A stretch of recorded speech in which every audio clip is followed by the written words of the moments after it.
Page 6 continued. Mime, M-I-M-E. Mime is a type of short comedy which originated in Sicily, Sicily, and southern Italy about the 5th century BC. It dealt with events from ordinary life or burlesqued, B-U-R-L-E-S-Q-U-E-D, the gods and heroes. The actors who wore grotesque masks and the padded folly of ancient comedy indulged in slapstick and coarse dialogue. Performances of the mimes were not looked upon with favor by the church, but they survived into the Dark Ages. Many traditions of mime survive in low comedy and farce. Dark comedy. Dark or somber, S-O-M-B-R-E, comedy is a peculiar product of Shakespeare's genius. Shakespeare's 3 plays, All's Well That Ends Well, Measure for Measure, and Troilus and Cressida, are called dark comedies because they describe dark aspects of life, and they have nothing of the gay spirit of comedy. In Measure for Measure, we are introduced to a society rotten to the core, in which even the most virtuous maiden cannot avoid acting as a procuress, P-R-O-C-U-R-E-S-S. Shakespeare underlines subhuman bestiality lurking behind the mask of superhuman greatness of Achilles and Ajax. There is an atmosphere of darkness, sexuality, and problems. The darkness is redeemed by the punishment that overtakes the wrongdoers. The comic is derived from the juxtaposition of different attitudes. Its tragic undertone and bitter satire distinguish it from comedy. These plays are also called problem plays because some problems are posed but problems remain unresolved. History play or chronicle play. Chronicle play or history play is a dramatization of material taken from the chronicle histories of England. In the Elizabethan period, history plays were written drawing materials from the chronicles of Holinshed, H-O-L-I-N-S-H-E-D, and Hall. Chronicles are comprehensive histories and universal in character. Shakespeare's history plays like Henry IV, Richard III are based on Holinshed's chronicle. At the beginning, chronicle plays were composed of scenes loosely strung together, as for example, quote, King Johann, unquote, stop. But Marlowe in Edward II attempted dramatization of history by compression and telescoping. Shakespeare's Richard II, Henry IV are successful history plays. Masque, M-A-S-Q-U-E. Masque was introduced into England from Italy and flourished in the latter part of Elizabeth's reign and continued at the court of James I. Para. The masque is a courtly form of entertainment characterized by song, dance, lavish costumes, and spectacle. Elaborate stage machinery designed by Imigo, I-M-I-G-O Jones, a great theatrical architect, produced such effects as splitting mountains, growing trees, clouds in motion. In the 17th century, many talented writers, including Ben Jonson, wrote the masques, for example, The Masque of Blackness, The Masque of Queens. In The Tempest, Act 4, Prospero provides a masque for Ferdinand and Miranda in which mythological and pastoral figures appear accompanied by song and dance. Masques were written in celebration of some royal marriages. Fertility image runs through the songs and dances. Milton wrote a masque, Comus, but its interest lies more on poetry than on spectacle. Expressionist drama. Expressionism is an anti-realistic mode of artistic expression that flourished in Germany from about 1910 through the 1920s. It was a movement in literature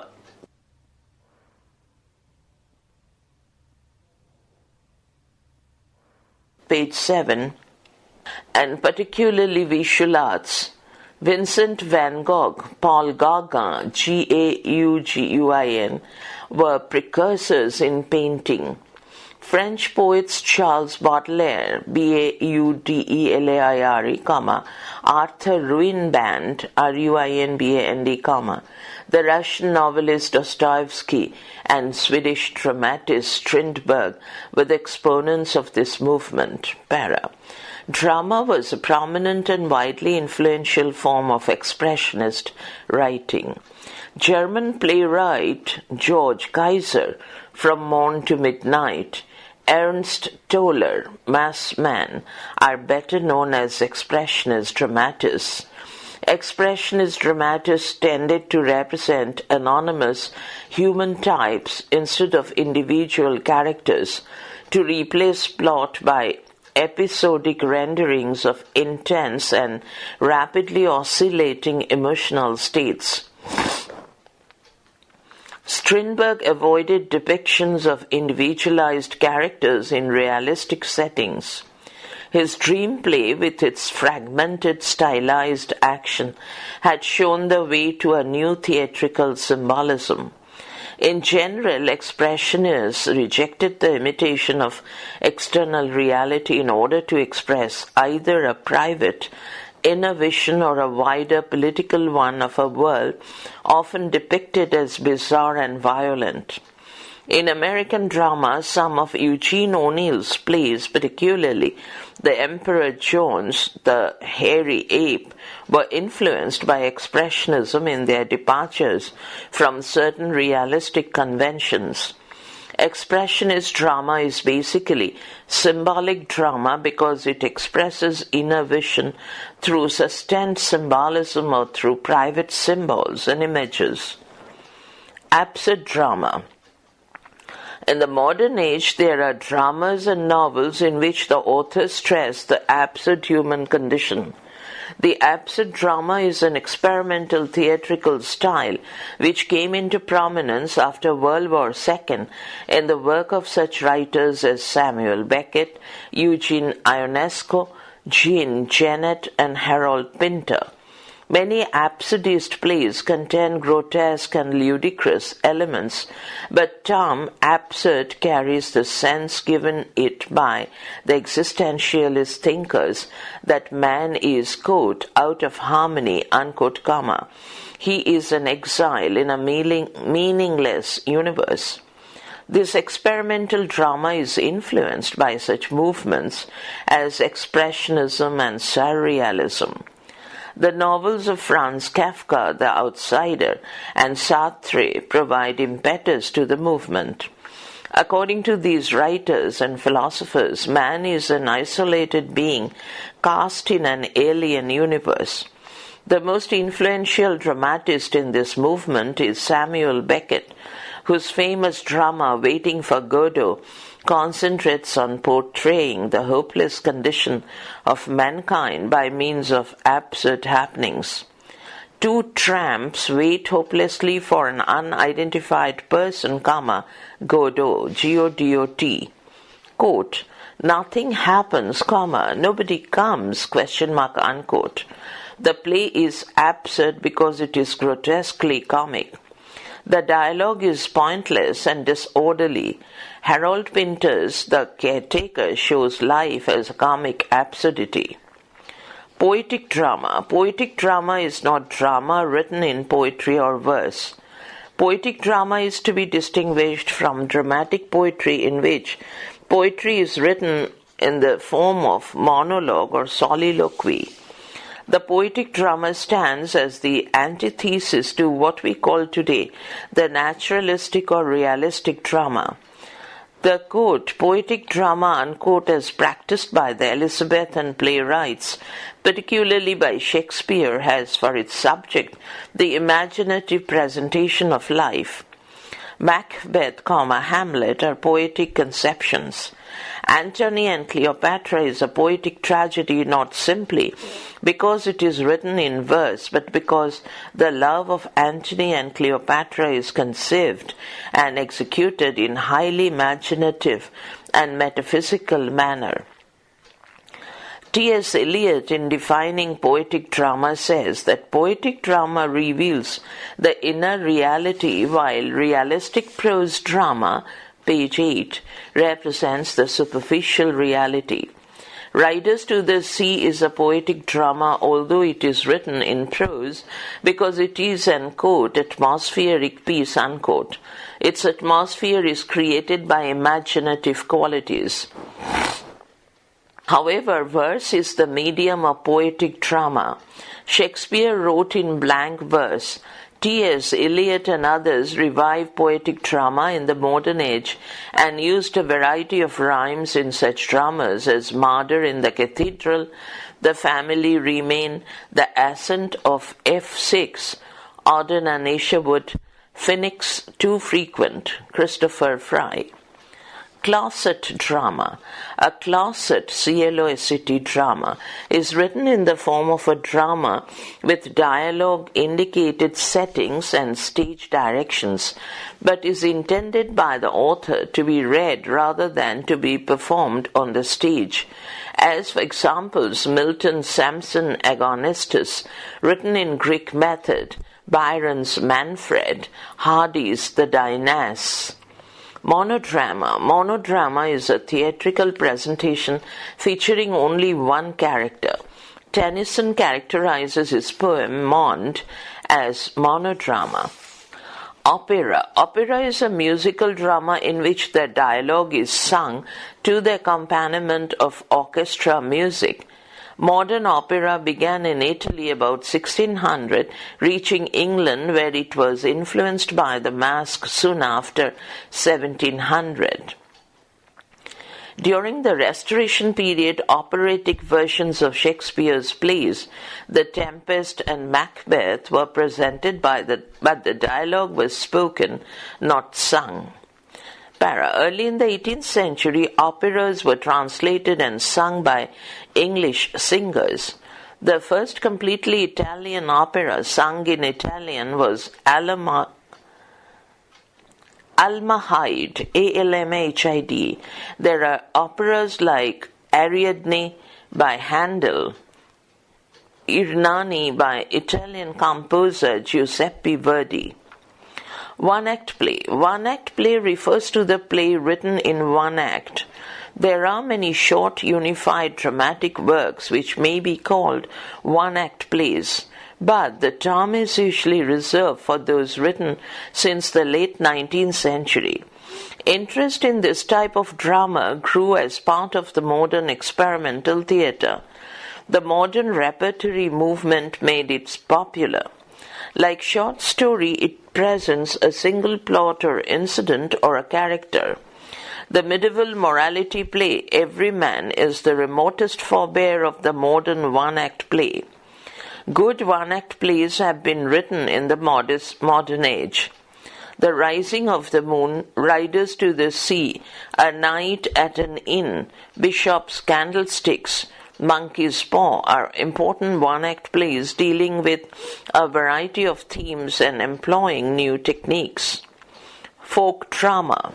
Folk drama is written on folk themes and produced generally by amateurs at popular festivals and religious celebrations. In medieval England, these plays concern such characters as Robin Hood and St. George. The body of medieval liturgical drama is considered by some as a part of folk drama. Folk plays were also written by sophisticated literary craftsmen on folk themes. Such plays are performed by professional actors before literate cultured audience. There are folk plays revived by the Irish National Theatre and the peasant plays of Garcia Lorca and Pirandello. Page 9. Epic theatre or the theatre of Brecht. Bertolt, B-E-R-T-O-L-T, Brecht, B-R-E-C-H-T, 1898 to 1956, German dramatist, began writing plays before Second World War. He wrote political dramas.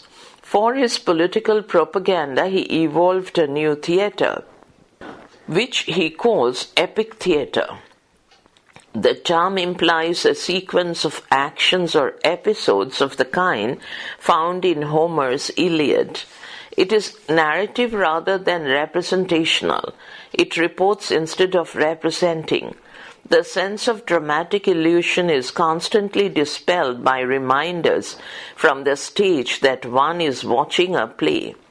He gives the theory of alienation, which means that the audience are alienated from the actors and they see the play with detached critical attitude.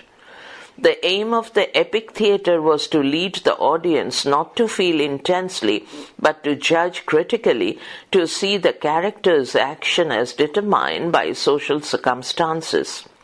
He wants to stimulate the mind of the audience with Marxist dialectics.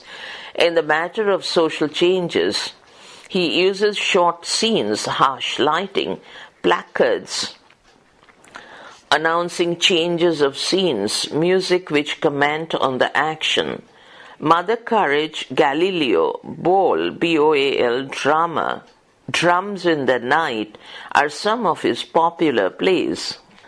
Dramatic terms, components of drama. Drama is any work designed to be represented on the stage. Drama is representational. It is distinguished from the novel, which is narrative. It represents life through the interaction of characters and situations. It has plot, which means sequence of events logically connected. Plot develops through the characters and action. In a good drama, there is a background, social, political, or nature, and then there is the dramatist's point of view. In a good drama, there is a background, social, political, or nature, and then there is the dramatist's point of view, which is concealed in the detached and objective representation. Drama is an objective art. The writer is in the background. He creates characters who are realized through action. Drama has a structure. Gustav Freytag, Freytag, described the structure of the typical 5-act play in terms of exposition, rising action, climax, falling action, and catastrophe or denouement. Unknotting, unknotting. This is known as Freytag's pyramid. Plot. The plot of a drama is the entire sequence of events ordered by a conception of relationship between cause and effect. Story is a sequence of events unfolded in time, and plot is a narrative of events, the emphasis falling on causality. Causality, C-A-U-S-A-L-I-T-Y. In a well-organized plot, there is a continuous sequence of beginning, middle, and end.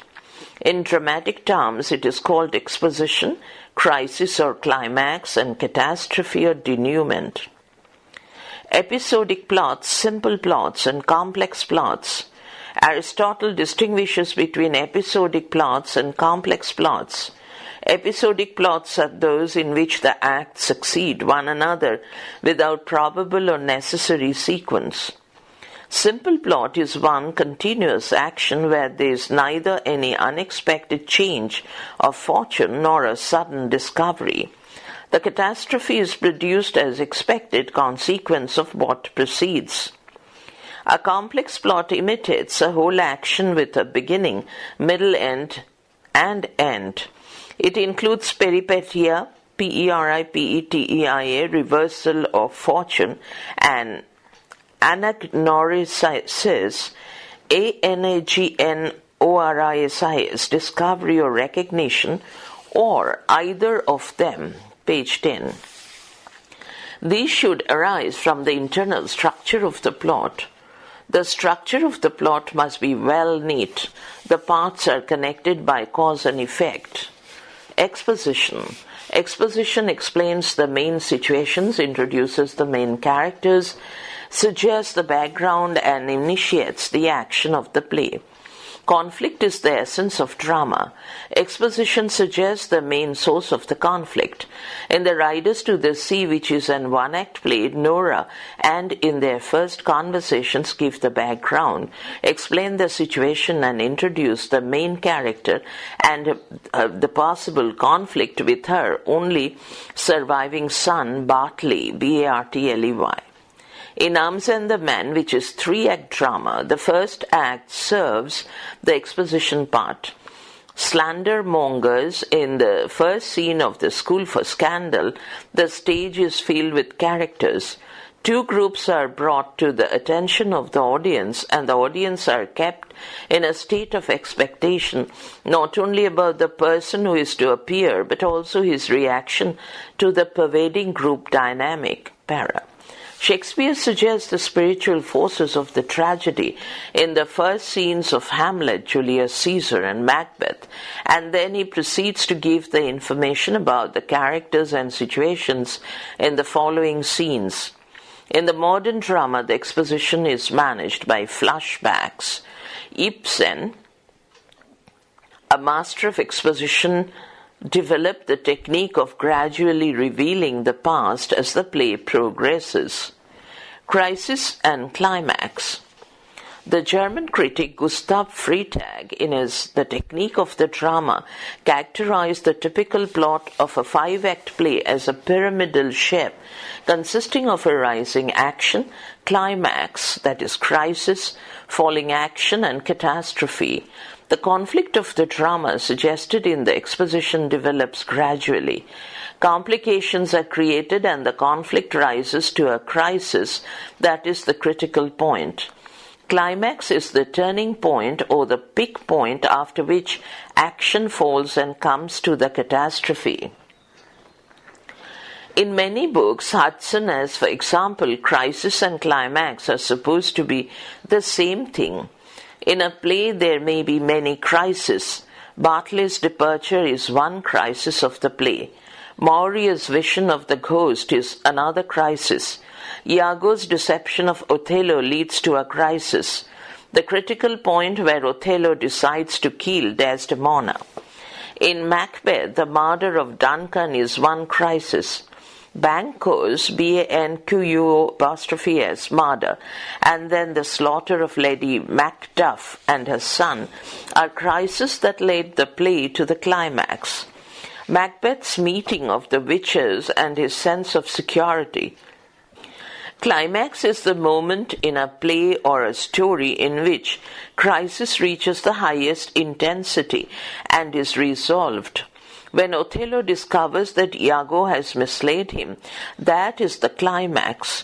Climax is the turning point from which the action moves towards catastrophe or denouement. Denouement or catastrophe. Climax is the turning point in the action presented in a play. From this point, action declines and gradually moves towards final resolution of the conflict. Denouement means unknotting. The knot that is created through the complications of the plot is ultimately unraveled. Denouement is a general term applied both to tragedy and comedy. Catastrophe is applied to tragedy. The action ends in success or failure for the protagonist. The mystery is solved and the misunderstandings are cleared. In Riders to the Sea, Mauria's